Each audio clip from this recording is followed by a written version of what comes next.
안녕하세요. 잠들기 전 듣는 역사 이야기 꿈꾸는 사관입니다. 밤이 깊어지고 있습니다. 거리에 불빛이 하나둘 꺼지고 세상의 소음이 먼 곳으로 물러나는 시간입니다.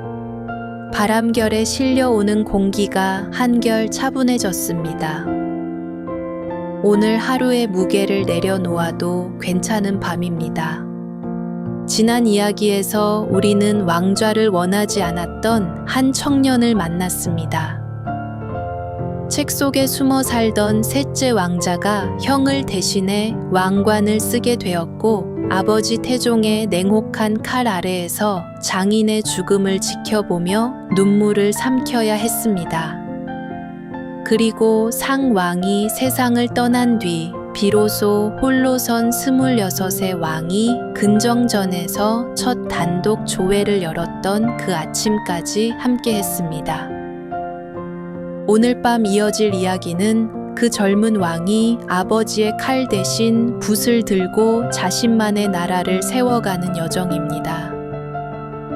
집현전에 젊은 학자들을 불러 모으고 세상에 없던 글자를 만들어 백성에게 건네기까지, 열정으로 시작해 고독을 지나 마침내 확신에 이르는 한 군주의 긴 밤 속으로 함께 걸어가 보겠습니다. 1420년 세종 즉위 2년째 되던 해의 봄이었습니다. 경복궁 안집현전에 새로운 바람이 불기 시작했습니다. 봄비가 내린 뒤 궁궐의 돌길이 촉촉이 젖어 있었고 정각 앞 뜰에는 살구꽃이 피어나고 있었습니다. 공기 속에는 꽃향기와 함께 먹냄새가 은은하게 섞여 들었습니다. 세종은 즉위하자마자 유명무실했던 이 관청에 손을 대기 시작했습니다. 관제를 정비하고 학사의 정원을 늘렸으며 과거에 갓 급제한 젊은 수재들을 한 사람, 두 사람 불러 모았습니다. 아직 상왕 태종이 살아있던 시절이었습니다. 아버지의 그늘 아래에서도 세종은 이미 자신의 시대를 조용히 준비하고 있었던 것이었습니다. 그해 봄, 집현전의 등불이 밤늦도록 켜지기 시작했습니다. 책장 넘기는 소리와 붓이 종이 위를 스치는 소리가 궁궐의 밤을 채웠습니다. 아버지가 칼로 다져놓은 왕권의 터 위에 아들은 책과 붓으로 새 기둥을 올리기 시작한 것이었습니다. 1422년 상왕 태종이 세상을 떠났습니다. 장례가 끝나고 곡소리가 멈추자 궁궐에는 오랜만에 고요가 찾아왔습니다. 비로소 조선의 하늘 아래 왕은 세종 한 사람이 되었습니다. 그 고요 속에서 젊은 왕은 집현전의 문을 더 넓게 열었습니다. 이제 누구의 눈치도 볼 필요가 없었습니다. 학문의 빛으로 나라를 채우겠다는 꿈이 본격적으로 펼쳐지기 시작했습니다. 1420년 봄이 무르익어 가던 무렵이었습니다. 경복궁 수정전 일대에 자리 잡은 집현전의 문이 활짝 열려 있었습니다. 뜰 위로 따스한 햇살이 내려앉았고 바람이 불 때마다 전각 안으로 꽃향기가 스며들었습니다. 그 문을 들어서는 젊은 얼굴들이 하나둘 늘어가고 있었습니다. 보자기에 책을 싸들고 설렘과 긴장을 함께 아는 채 걸어오는 이들이었습니다. 집현전은 원래 고려시대부터 이름이 있던 관청이었습니다. 그러나 조선 건국 이후로는 이름만 남아있을 뿐 별다른 역할을 하지 못하고 있었습니다. 세종은 이 유명무실한 기관에 새 숨결을 불어넣기로 마음먹었습니다. 관제를 정비하고 정원을 20명으로 늘렸으며 전국에서 가장 뛰어난 인재들을 한 곳에 모았습니다. 그렇게 모여든 이들은 하나같이 어린 나이에 과거에 급제한 수재들이었습니다. 훗날 이름을 남기게 될 성삼문, 신숙주, 박팽년, 정인지 같은 이들이 바로 이 시절 집현전에 발을 디뎠습니다. 20살 안팎의 젊은 학자들이 한 지붕 아래 모여 책을 읽고 글을 쓰기 시작한 것이었습니다. 세종이 이 젊은 학자들에게 내린 첫 번째 선물은 시간이었습니다. 사가독서라는 제도였습니다. 관직에 있으면서도 공무에서 벗어나 오직 학문에만 몰두할 수 있도록 휴가를 내려준 것이었습니다. 당시로서는 파격적인 일이었습니다. 관리란 마땅히 업무를 보아야 하는 것이 상식이던 시절에 왕이 직접 나서서 공부만 하라고 명한 것이었습니다. 학자들은 산사나 한적한 별채에 머물며 경전을 읽고 글을 썼습니다. 계곡 물소리를 벗삼아 성리하게 깊은 뜻을 헤아렸고 달빛 아래 붓을 들어 자신의 생각을 정리했습니다. 세종은 이들에게 넉넉한 종이와 먹을 보내주었고 때로는 음식까지 내려 건강을 챙겼습니다. 왕이 학자를 이토록 아끼는 시대가 열린 것이었습니다. 그 마음의 뿌리는 어린 시절로 거슬러 올라갑니다. 아버지 태종이 건강을 걱정하여 책을 빼앗아도 옷소매에 숨겨 읽던 소년 충녕대군. 그 소년이 왕이 되어 자신처럼 책을 사랑하는 이들에게 마음껏 읽을 수 있는 세상을 만들어주고 있었습니다. 아직 상왕 태종이 살아있던 시절이었습니다. 세종은 집현전을 키워가면서도 아버지의 눈치를 살피지 않을 수 없었습니다. 태종은 학문을 가볍게 여기는 왕이 아니었으나 권력의 균형에는 늘 예민한 사람이었습니다. 신하들이 한 곳에 모여 힘을 키우는 것을 경계하는 것이 태종의 본능이었습니다. 세종은 그것을 알았기에 조용히 그러나 꾸준히 집현전의 뿌리를 내려갔습니다. 1422년 상왕 태종이 세상을 떠났습니다. 장례가 끝나고 궁궐에 고요가 찾아온 뒤 세종은 비로소 거침없이 집현전의 문을 넓혔습니다. 학사의 수를 더 늘리고 연구의 범위를 더 넓히고 편찬 사업의 규모를 키워갔습니다. 아버지의 그늘이 거친 자리에 학문의 빛이 거침없이 쏟아져 들어오기 시작했습니다.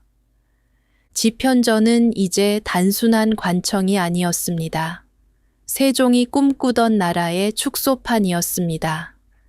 집현전의 밤은 고요하되 깊었습니다. 해가 지고 어둠이 내리면 정악 안에는 등잔불이 하나둘 켜졌습니다. 기름 타는 냄새가 은은하게 퍼지고 붓끝이 종이 위를 스치는 사각거림이 방 안을 채웠습니다.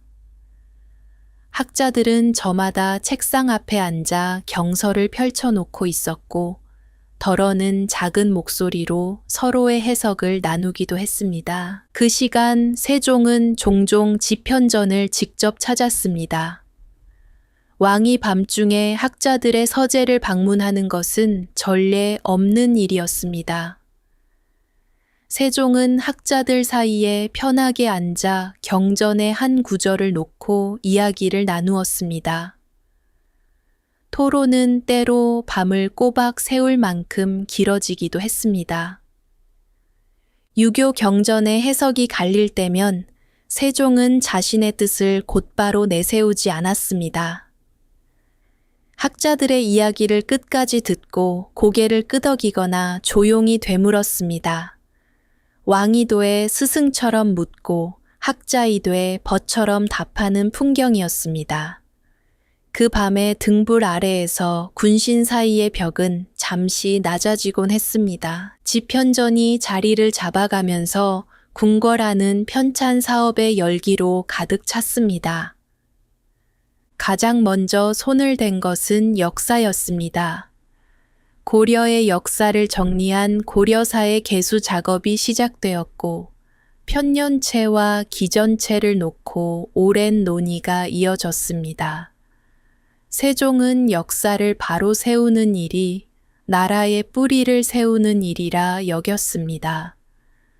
역사에 이어 지리서의 편찬이 뒤따랐습니다. 팔도의 산과 강, 고을의 이름과 풍속을 낱낱이 기록한 지리지가 만들어졌습니다. 그 다음은 예학이었고 그 다음은 의학이었습니다. 조선의 풍토에 맞는 약재와 치료법을 모은 향약집성방이 편찬되었고 백성이 농사 짓는데 실질적으로 도움이 될 농서의 작업도 시작되었습니다. 책이 만들어지고 또 만들어졌습니다. 집현전의 학자들은 쉴 틈 없이 자료를 모으고 정리하고 붓을 들었습니다. 궁궐 한쪽에서는 인쇄를 위한 활자를 새로 만드는 소리가 들려왔고 다른 한쪽에서는 종이를 다듬고 먹을 까는 소리가 이어졌습니다. 이 모든 일의 중심에는 언제나 세종이 있었습니다. 세종은 신에게 맡기고 물러서는 왕이 아니었습니다. 편찬 작업의 방향을 직접 잡았고 초고를 읽고 수정을 지시했으며 학자들에게 끊임없이 질문을 던졌습니다. 밤이 깊어도 어좌 옆에는 책이 쌓여 있었고 새벽녘이 되어서야 겨우 붓을 내려놓는 날이 잦았습니다. 그 무렵부터 세종의 눈이 나빠지기 시작했다는 기록이 있습니다. 등잔불 아래에서 너무 오래 작은 글씨를 들여다본 탓이었습니다. 그러나 세종은 멈추지 않았습니다. 칼이 아닌 학문으로 나라를 다스리겠다던 다짐이 처음으로 눈에 보이는 형태를 갖추어 가고 있었기 때문이었습니다. 집현전의 등불은 그해 여름에도 가을에도 겨울에도 꺼지지 않았습니다. 차가운 바람이 창호지를 흔드는 밤이면 학자들은 손을 호호 불어가며 붓을 잡았습니다. 세종이 내려보낸 따뜻한 죽 한 그릇이 그들의 서재에 놓이곤 했습니다. 궁궐 안의 서재는 그렇게 조선의 학문을 키워내는 터전이 되어갔습니다.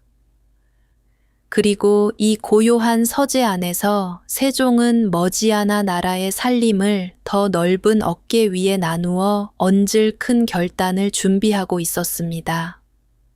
1436년 세종 즉위 18년째 되던 해의 가을이었습니다. 경복궁 뒤편 북악산에는 단풍이 물들기 시작했습니다.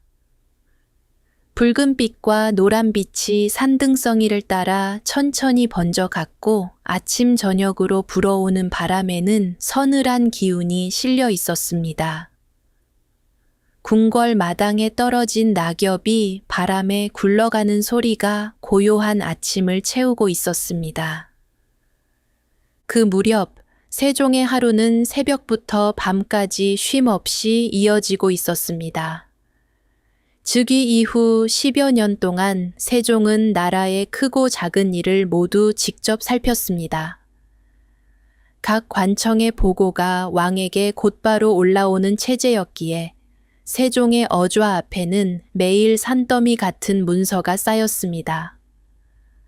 변방의 군사 배치에서 고을의 세금 징수, 가뭄에 대한 구휼책에서 관리의 인사 문제에 이르기까지 모든 것이 왕 한 사람의 손을 거쳐야 했습니다. 세종의 몸은 이미 여러 해 전부터 신호를 보내고 있었습니다. 눈이 어두워지는 것은 물론이고 등창과 소갈증이 세종을 괴롭히기 시작한 것도 이 무렵이었습니다. 그럼에도 세종은 문서를 놓지 않았고 밤늦도록 신하들과 정사를 의논했습니다. 세종이 오래 고심해온 것이 하나 있었습니다. 나라를 다스리는 방식 그 자체에 대한 고민이었습니다.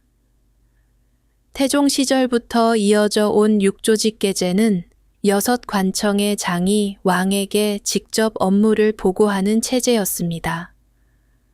이 방식은 왕권을 강화하는 데는 효과적이었습니다. 아버지 태종이 의도한 바이기도 했습니다. 신하들의 권한을 줄이고 모든 결정을 왕의 손안에 두는 것이었습니다. 그러나 세종은 다른 생각을 품고 있었습니다. 왕 한 사람이 모든 짐을 지는 나라는 왕이 쓰러지면 함께 흔들리는 나라이기도 했습니다. 세종은 자신의 몸이 예전 같지 않다는 것을 누구보다 잘 알고 있었습니다. 더 오래, 더 단단하게 이어질 수 있는 나라의 틀이 필요했습니다.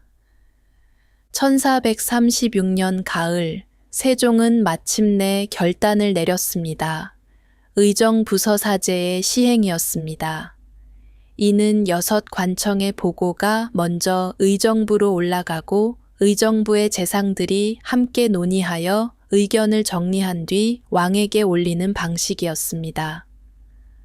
왕이 혼자 짊어지던 짐을 재상들의 어깨 위에 나누어 얹은 것이었습니다. 조정 안에서는 적잖은 우려가 일었습니다. 아버지 태종이 피를 흘려가며 세워놓은 왕권을 스스로 내려놓는 것이 아니냐는 시선이 있었습니다.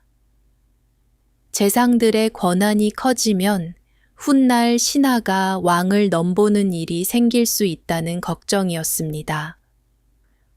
조선 건국 초기 정도 전이 재상 중심의 정치를 주장하다 태종의 칼에 쓰러졌던 기억이 아직 조정 안에 남아 있었습니다. 그러나 세종의 뜻은 흔들리지 않았습니다. 세종이 구상한 것은 왕권의 약화가 아니었습니다. 큰 방향은 왕이 잡되 실무의 무게는 신하와 나누는 것이었습니다. 왕이 재상을 믿고 재상이 왕의 뜻을 받들어 일하는 체제. 그것은 서로에 대한 신뢰가 없으면 불가능한 일이었습니다. 세종에게는 그 신뢰를 나눌 수 있는 사람들이 있었습니다. 영의정 황희는 그해 이미 70을 넘긴 노재상이었습니다. 강직하되 유연하고 고집스럽도에 사람을 품을 줄 아는 인물이었습니다. 황희는 젊은 시절 태종의 노여움을 사 유배를 떠난 적도 있었으나 세종이 즉위한 뒤 다시 조정에 불려와 재상의 자리에 올랐습니다. 세종은 이 늙은 신하를 깊이 신뢰했고 황희 또한 왕의 뜻을 헤아려 묵묵히 자신의 몫을 해냈습니다. 우의정 맹사성은 황희와는 결이 다른 사람이었습니다. 음악의 조예가 깊고 성품이 온화하여 누구와도 다투는 법이 없었습니다. 맹사성의 집은 담장이 낮아 지나가는 소가 마당에 들어오기도 했다는 이야기가 전해질 만큼 검소하고 소탈한 재상기였습니다. 세종은 강직한 황희와 온화한 맹사성의 조화 속에서 조정의 균형을 잡아갔습니다. 이 두 재상을 중심으로 의정부는 국정의 실무를 차분히 나누어 맡기 시작했습니다. 변방의 군사 문제는 병조와 의정부가 먼저 논의했고 백성의 세금과 구휼에 관한 일은 호조와 의정부가 머리를 맞댔습니다. 왕에게 올라오는 보고는 이미 충분한 논의를 거친 것들이었기에 세종은 그 위에서 최종 판단만 내리면 되었습니다. 의정부서사제가 자리를 잡아가면서 조정의 공기가 달라졌습니다. 신하들은 자신의 의견이 국정에 반영된다는 책임감을 느꼈고 왕은 실무의 무게에서 한 걸음 물러나 더 넓은 시야로 나라를 바라볼 수 있게 되었습니다. 세종은 이 체제를 단순히 자신의 건강 때문에 택한 것이 아니었습니다. 왕 한 사람의 현명함에 기대는 나라가 아니라 여러 사람의 지혜가 모여 굴러가는 나라를 만들고 싶었던 것이었습니다. 아버지 태종은 칼로 권력을 왕 한 사람에게 모았습니다. 아들 세종은 그 권력을 신하들과 나누되 나라를 더 단단하게 만드는 길을 택했습니다. 아버지와 아들의 방식은 달랐으나 조선을 오래 이어가겠다는 마음은 같았습니다. 국정의 틀이 안정되자 세종의 하루에는 조금씩 여백이 생기기 시작했습니다. 그 여백의 시간은 결코 비어 있지 않았습니다. 세종은 그 시간을 궁궐 깊숙한 곳에서 보냈습니다. 아무도 모르는 작업에 몰두하며 홀로 등불 아래 앉아 무언가를 적고 또 지우기를 반복했습니다. 재상들에게 나라의 살림을 나누어 준 왕의 손에는 이제 붓 한 자루만이 남아 있었습니다. 그 붓끝이 향하는 곳이 어딘지는 아직 세종 자신만이 알고 있었습니다. 1440년대 초 겨울이 깊어가는 한양의 밤이었습니다. 궁궐 바깥 한양의 저작거리에는 찬바람이 불어오고 있었습니다. 좁은 골목길 위로 눈발이 흩날렸고 초가지붕 위에는 하얗게 서리가 내려앉아 있었습니다. 저작거리의 불빛은 이미 꺼진 지 오래였고 간간이 들려오는 개 짖는 소리만이 어둠 속을 떠돌고 있었습니다. 그 어둠 속 어딘가에 그를 모르는 사람들이 살고 있었습니다. 조선 팔도의 백성 대다수가 그러했습니다. 한자는 양반과 관리의 것이었고 수십 년을 공부해야 겨우 읽고 쓸 수 있는 문자였습니다. 밭을 갈고 배를 짜고 장사를 하며 하루하루를 살아가는 사람들에게 한자를 배울 기회란 애초에 주어지지 않았습니다. 글을 모른다는 것은 단순히 책을 읽지 못하는 것이 아니었습니다. 그것은 자신의 목소리를 세상에 내놓을 수 없다는 뜻이었습니다. 관청에서 포고문이 내려오면 백성들은 그 뜻을 알 수 없었습니다. 나라에서 새 법령을 공포해도 읽을 수 있는 사람은 마을에 한둘뿐이었습니다. 그마저도 양반이거나 훈장이었기에 백성들은 누군가의 입을 통해 전해 듣는 수밖에 없었습니다. 전해지는 과정에서 뜻이 달라지기도 하고 아예 전해지지 않는 경우도 있었습니다. 나라의 말이 백성에게 닿지 못하고 허공에 흩어지는 일이 다반사였습니다. 더 안타까운 일은 억울함을 호소할 길이 없다는 것이었습니다. 세금이 부당하게 매겨져도 관리가 횡포를 부려도 이웃에게 땅을 빼앗겨도 글로 써서 올릴 수가 없었습니다. 송사를 걸려 해도 소장을 쓸 줄 몰랐고 대피를 부탁하자니 그 비용마저 감당할 수 없는 형편이었습니다. 할 말이 있어도 글로 옮기지 못하니 입을 다물 수밖에 없었습니다. 자신의 이름조차 적지 못하는 사람들이었습니다. 관청에 불려가 서명을 해야 할 때면 손가락에 먹물을 묻혀 도장 대신 지문을 찍었습니다. 그 검은 손가락 자국에는 말하지 못한 사연들이 묻어 있었습니다. 세종은 이 사실을 깊이 알고 있었습니다. 왕이 백성의 삶을 아는 방법은 여러 가지였습니다. 각 도에서 올라오는 보고가 있었고 신하들의 상소가 있었으며 암행어사의 보고가 있었습니다. 세종은 그 기록들 사이에서 되풀이되는 하나의 문제를 읽어냈습니다. 백성이 그를 모른다는 것, 그래서 나라와 백성 사이에 보이지 않는 벽이 놓여 있다는 것이었습니다. 한자를 쉽게 고칠 수는 없었습니다. 수천제 이르는 한자를 간소화한다 해도 배우는 데 드는 시간과 노력은 여전히 보통 백성의 형편으로는 감당하기 어려운 것이었습니다. 한자는 본디 중국의 말을 적기 위해 만들어진 문자였기에 조선의 말소리를 있는 그대로 담아내는 데에는 근본적인 한계가 있었습니다. 세종의 마음속에 하나의 생각이 자리를 잡기 시작했습니다. 아예 새로운 문자를 만드는 것이었습니다. 조선의 말을 조선의 글자로 적을 수 있는 배우기 쉽고 쓰기 편한 문자. 그 생각은 어느 한순간에 떠오른 것이 아니라 오랜 세월 가슴속에서 천천히 무르익어온 것이었습니다. 세종은 이 작업을 비밀리에 시작했습니다. 집현전의 학자들에게조차 알리지 않았습니다. 새 문자를 만든다는 소식이 퍼지면 반대가 빗발칠 것을 세종은 이미 예상하고 있었습니다. 한자는 단순한 문자가 아니라 중화 문명의 상징이었고 조선의 사대부들에게 한자를 대신할 문자를 만든다는 것은 곧 중국을 거스르는 일로 여겨질 수 있었습니다.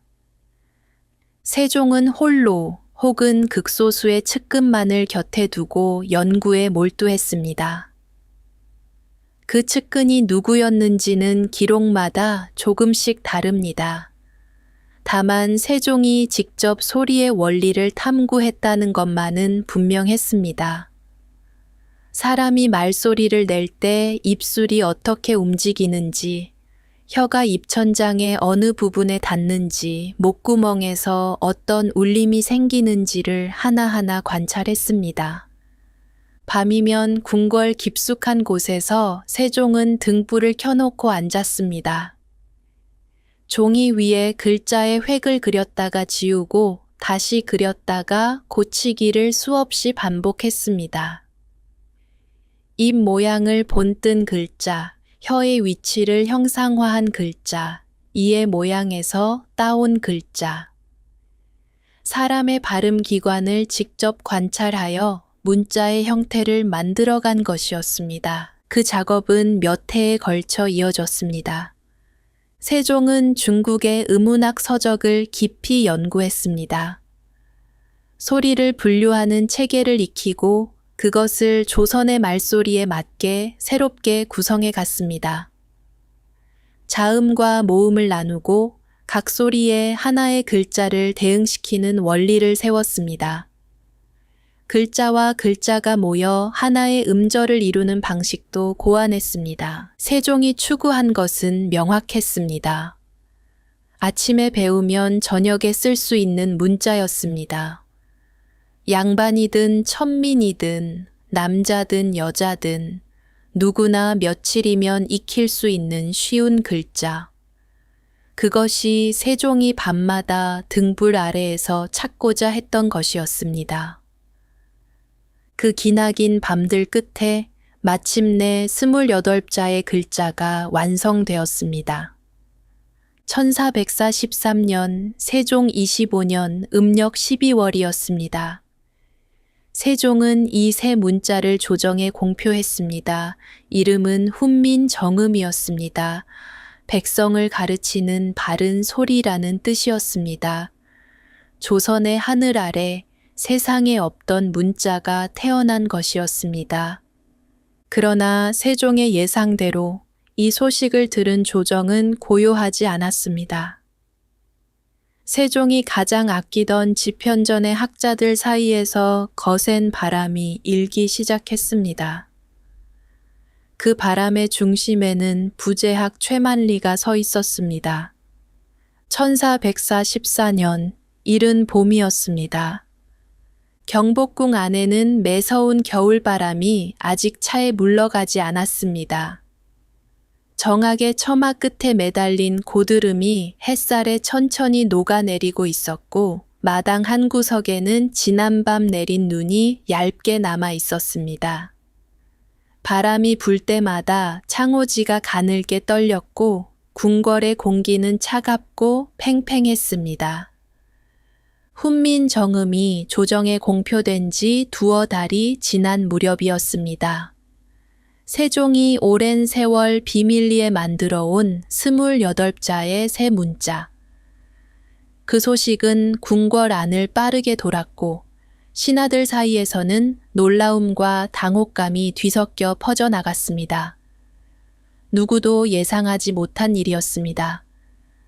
왕이 직접 문자를 만들었다는 사실 자체가 전례 없는 것이었습니다. 처음에는 조용한 술렁임이었습니다.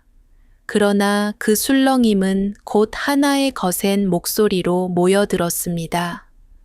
그 중심에 선 사람은 지편전 부제학 최만리였습니다. 최만리는 지편전에서 오래 학문을 갈고 닦은 학자였습니다. 세종이 손수 키워낸 인재 가운데 하나였고 경전에 밝고 문장에 능한 사람이었습니다. 그런 최만리가 동료 학자 6명과 함께 연명으로 상소를 올렸습니다. 세종이 가장 아끼던 학문의 전당에서 가장 강한 반대의 목소리가 터져 나온 것이었습니다. 상소의 논지는 여러 갈래로 나뉘어 있었으나 핵심은 몇 가지로 모아졌습니다. 첫째, 조선은 대대로 중국의 문물을 따르며 예의의 나라로 인정받아 왔는데 이제 와서 독자적인 문자를 만드는 것은 스스로 오랑캐의 길을 택하는 것이라는 주장이었습니다. 둘째, 한자만으로도 나라를 다스리는데 부족함이 없는데 구태여 새 문자를 만들 까닭이 없다는 것이었습니다. 셋째, 백성이 쉬운 글자에 의지하게 되면 학문을 등한시하게 되어 오히려 풍속이 무너질 것이라는 우려였습니다. 최만리의 상소는 단순한 반대가 아니었습니다. 조선이 수백 년간 쌓아올린 문화적 질서 전체가 흔들릴 수 있다는 깊은 걱정이 그 안에 담겨 있었습니다. 한자는 단순한 문자가 아니라 유교 문명의 그릇이었고 그 그릇을 내려놓는다는 것은 문명 자체를 내려놓는 것처럼 여겨지던 시대였습니다. 세종은 최만리를 직접 불러 마주 앉았습니다. 왕이 신하의 상소에 직접 답하는 것은 드문 일이었습니다. 그만큼 세종은 이 문제를 가볍게 넘기지 않았습니다. 최만리의 주장을 하나하나 듣고 하나하나 반박해 나갔습니다. 중국을 거스르는 일이라는 주장에 대해 세종은 조선의 말과 중국의 말이 본디 다르다는 사실을 들었습니다. 말이 다른데 같은 문자를 쓰는 것이야말로 자연스럽지 못한 일이며 자국의 소리에 맞는 문자를 갖는 것은 마땅한 일이라고 했습니다. 학문이 무너진다는 우려에 대해서는 한자 공부를 폐하자는 것이 아니라 한자를 모르는 백성에게도 글을 쓸 길을 열어주려는 것일 뿐이라고 밝혔습니다. 세종의 말 속에는 분노가 아닌 단단한 확신이 담겨 있었습니다. 오랜 세월 홀로 연구하며 다져온 믿음이었습니다. 백성이 제 뜻을 글로 펴지 못하는 나라는 아무리 예의를 갖추어도 온전한 나라가 아니라는 믿음이었습니다. 최만리는 끝내 뜻을 꺾지 않았고 세종은 그를 하옥하도록 명했습니다. 그러나 며칠 뒤 곧 풀어주었습니다. 세종은 반대하는 신하를 벌하고 싶었던 것이 아니었습니다. 다만 이 문자가 반드시 세상에 나아가야 한다는 자신의 뜻이 흔들리지 않음을 보여주고자 했던 것이었습니다. 상소가 물러간 뒤에도 세종의 작업은 멈추지 않았습니다. 훈민정음을 세상에 내놓는 것만으로는 충분하지 않았습니다.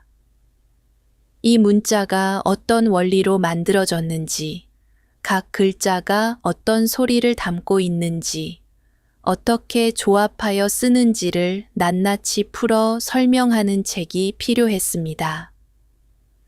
세종은 정인지, 신숙주, 성산문 등 집현전의 핵심 학자들에게 이 작업을 맡겼습니다. 반대의 목소리를 냈던 집현전이었으나 왕의 뜻이 확고함을 확인한 뒤 학자들은 묵묵히 붓을 들었습니다. 헤레본의 집필은 치밀하게 이루어졌습니다. 자음과 모음 각각의 제자 원리가 상세하게 풀이되었습니다. 초성, 중성, 종성이 어떻게 어우러져 하나의 글자를 이루는지가 체계적으로 설명되었습니다. 사람의 발음 기관을 본떠 글자를 만들었다는 것, 하늘과 땅과 사람의 모양에서 모음의 형태를 취했다는 것이 조목조목 기록되었습니다. 세종은 헤레본의 서문을 직접 썼습니다. 나란말이 중국과 달라 문자로 서로 통하지 아니하니 어리석은 백성이 말하고자 하는 바가 있어도 마침내 제 뜻을 펴지 못하는 이가 많다는 내용이었습니다. 세종이 이 문자를 만든 까닭의 전부가 그 몇 줄 안에 담겨 있었습니다. 거창한 이상이 아니었습니다. 할 말이 있는데 글로 쓸 수 없는 사람들, 바로 그 사람들을 위한 것이었습니다. 1446년 음력 9월 가을 바람이 한양의 하늘 아래 불어오던 날이었습니다. 훈민 정음 헤레본이 마침내 세상에 나왔습니다. 세종이 새 문자를 처음 구상하기 시작한 지 수년, 조정에 공표한 지 3년 만의 일이었습니다. 28자의 글자와 그 원리를 담은 이 책은 세상에 없던 문자가 어떻게 태어났는지를 스스로 증명하는 기록이었습니다. 헤레본이 반포되던 그날 궁궐 밖 한양의 하늘은 높고 맑았습니다. 가을 햇살이 경복궁의 기와 위에 고르게 내려앉았고 어디선가 바람에 실려 낙엽 구르는 소리가 들려왔습니다. 오랜 고독과 반대를 견뎌낸 끝에 도착한 자리였습니다. 세종의 확신은 이제 역사에 새겨졌습니다. 그러나 그 확신을 이루어낸 왕의 몸은 이미 오래전부터 조용히 무너지고 있었습니다. 헤레본의 글자를 또렷이 들여다보기에 세종의 눈은 너무 어두워져 있었습니다. 1446년 늦가을이었습니다. 훈민 정음 헤레본이 반포된 직후 경복궁에는 가을의 끝자락이 찾아와 있었습니다. 은행나무 잎이 노랗게 물들어 바람에 하나씩 떨어졌고 정하게 처마 아래로 스며드는 햇살은 낮아지고 길어져 있었습니다. 궁궐의 돌길 위에 낙엽이 쌓이고 공기 속에는 겨울을 예감하는 서늘함이 배어들기 시작했습니다. 그 무렵 세종의 눈은 이미 오래전부터 빛을 잃어가고 있었습니다.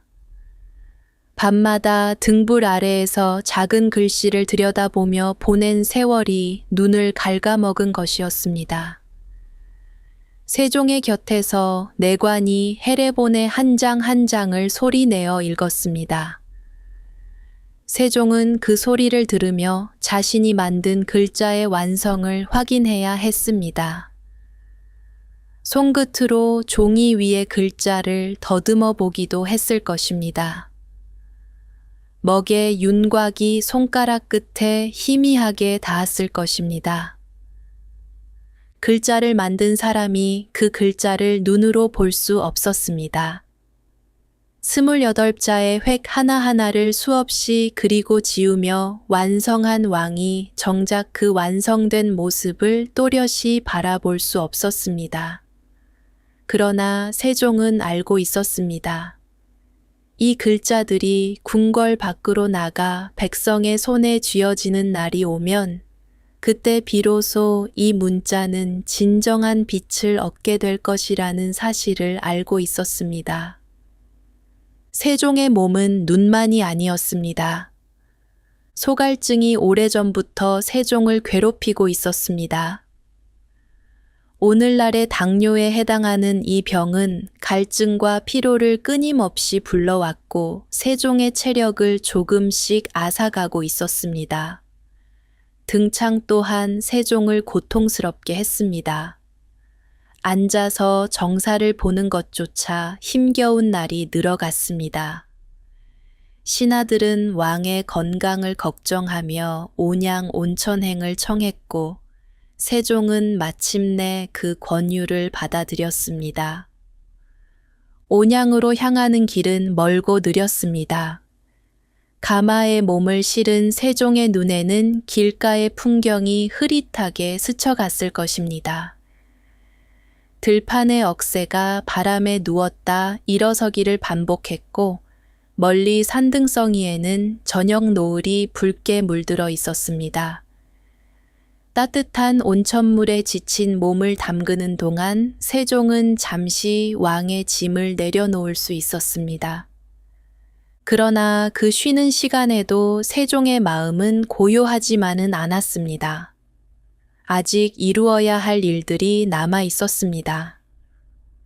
훈민 정음을 만든 것은 시작일 뿐이었습니다.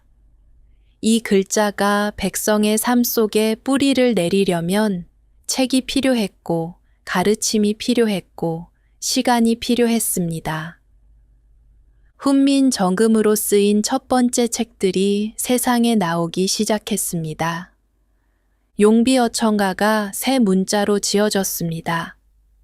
조선 건국의 뜻을 노래한 이 책은 훈민 정음이 실제로 쓰일 수 있음을 세상에 보여주는 첫 걸음이었습니다. 석보상절과 월인 천강지곡이 뒤를 이었습니다. 부처의 일대기와 그를 찬탄하는 노래가 새 글자로 적혀 나왔습니다.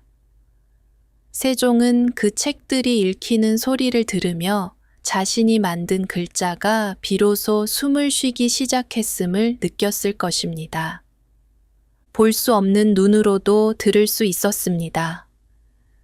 내관이 새 문자로 적힌 문장을 소리내어 읽을 때 그 또렷한 발음 하나하나가 세종의 귀에 닿았을 것입니다. 자신이 설계한 대로 소리가 글자가 되고 글자가 다시 소리가 되어 돌아오는 그 울림을 세종은 가만히 듣고 있었을 것입니다. 그것으로 충분했습니다. 그러나 세종은 문자를 만드는 것에서 멈추는 왕이 아니었습니다.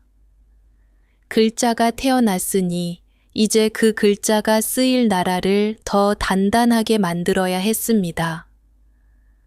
변방의 안위를 살피고 하늘의 비를 재고 땅의 곡식을 돌보는 일이 세종의 앞에 놓여 있었습니다. 몸은 쇠약해지고 있었으나 세종의 마음은 여전히 넓은 곳을 향하고 있었습니다. 다음 시간에는 세종이 하늘과 땅을 살피며 나라의 윤곽을 그려가는 이야기로 여러분을 찾아뵙겠습니다. 바다 건너 대마도를 향한 결단, 북쪽 변방에 세운 울타리, 비의 양을 재고 백성의 목소리를 묻던 한 왕의 이야기가 기다리고 있습니다. 오늘 밤은 여기까지입니다. 수백 년 전 어느 밤 등불 아래 홀로 앉아 글자의 획을 다듬던 왕이 있었습니다. 그 등불의 온기가 오늘 밤 여기까지 닿아 하루의 끝에 선 마음을 조용히 감싸주기를 바랍니다. 편안한 밤 되세요.